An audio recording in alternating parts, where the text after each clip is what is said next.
Meu querido internauta, minha querida internauta, nossos amigos que nos acompanham no nosso site diocesano da Diocese de Crateús, nós estamos no mês de novembro e logo nos primeiros dias deste mês, praticamente todos nós estivemos visitando o túmulo de algum ente querido nosso, de algum amigo.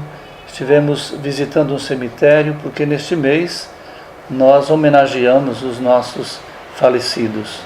E eu gostaria de conversar um pouquinho exatamente sobre esse mistério da morte na vida do ser humano e a partir da nossa fé cristã. Me valendo, é claro, também do pensamento do nosso Papa Francisco no documento que ele escreveu para as famílias, chamado Amoris Laetitia. Às vezes a vida familiar ela se vê desafiada pela morte de uma pessoa querida.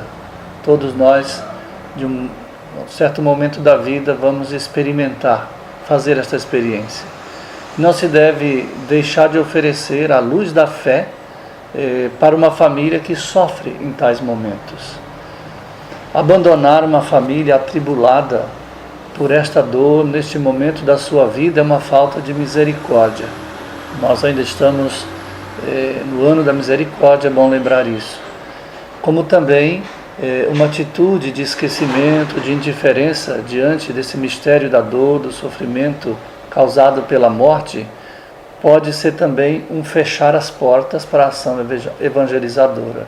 Ou seja, a nossa insensibilidade num momento como este, diante de uma família, pode ser o afastamento dessa família da vida da comunidade. Então, é perfeitamente compreensível a angústia que toma conta de alguém que perdeu uma pessoa amada. Não vamos negar este fato. Um cônjuge, por exemplo, com quem se partilhou tantas coisas e tantos anos da vida. É óbvio que a partida dessa pessoa vai causar dor, vai causar angústia. Também a perda de um pai, de uma mãe, e a perda de um filho, por exemplo, para os pais, uma dor ainda maior.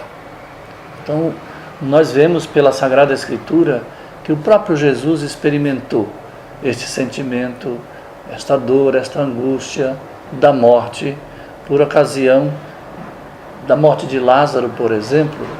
O próprio Jesus experimenta a dor dessa perda de um amigo, de uma pessoa querida.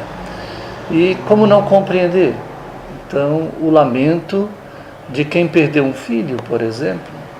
Jesus chora a morte de um amigo, as irmãs de Lázaro choram a morte do irmão querido.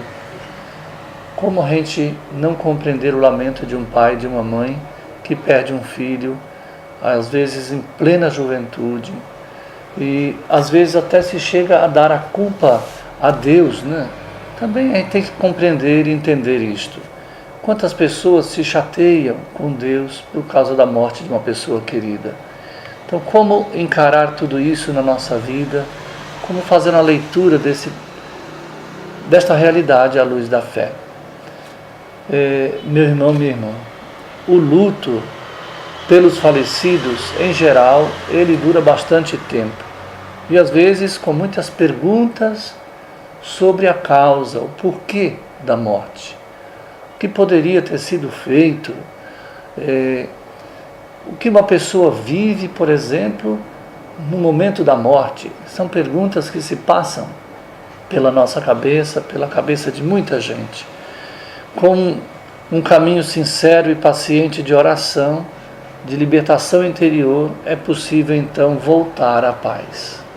A gente não pode permanecer nessas perguntas, que são compreensíveis, mas a gente se colocar diante de Deus, se colocar em oração, e aos poucos a paz interior vai voltando. Na vivência do luto é preciso descobrir que, embora tenhamos perdido uma pessoa querida, existe ainda uma missão por ser cumprida. E não nos faz bem querer prolongar a tristeza pela morte da pessoa que nós amamos, como se isso fosse uma espécie de homenagem ao falecido. Não. A pessoa amada com certeza não precisa da nossa tristeza, não precisa da nossa dor. A pessoa amada não vai ficar feliz porque nós estamos arruinando a nossa vida. Então o melhor é não ficar preso a um passado que já não existe, mas amar a pessoa que agora se encontra no além, que se encontra diante de Deus. Então a sua presença física, ela já não é mais possível como era. Portanto, o que fazer? Então agora nós precisamos aceitar a presença dessa pessoa de um modo transformado. Então o próprio Jesus ressuscitado, quando a sua amiga Maria Madalena quis abraçá-lo intensamente no túmulo, Jesus pede que ela não o toque, porque ele ainda não havia voltado para o Pai.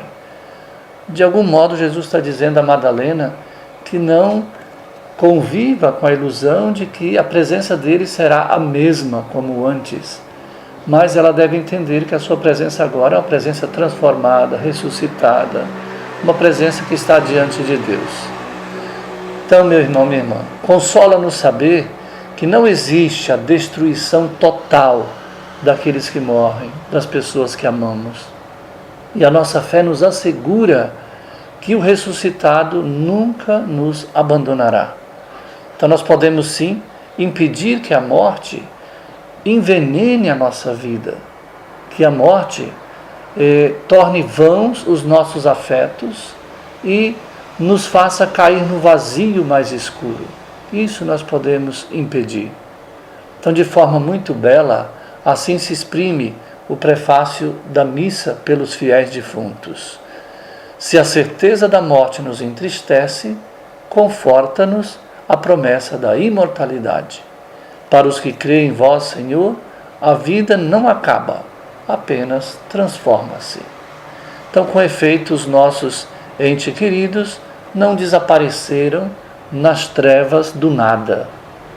A nossa esperança cristã assegura-nos de que eles estão nas mãos bondosas e nas mãos vigorosas de Deus.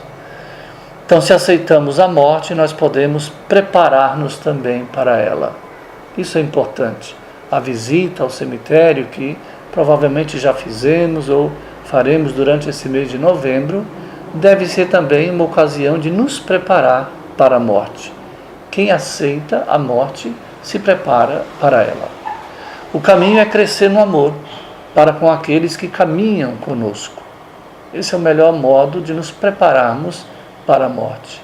Então, desse modo, nós nos prepararemos também para reencontrar os nossos entes queridos que já morreram.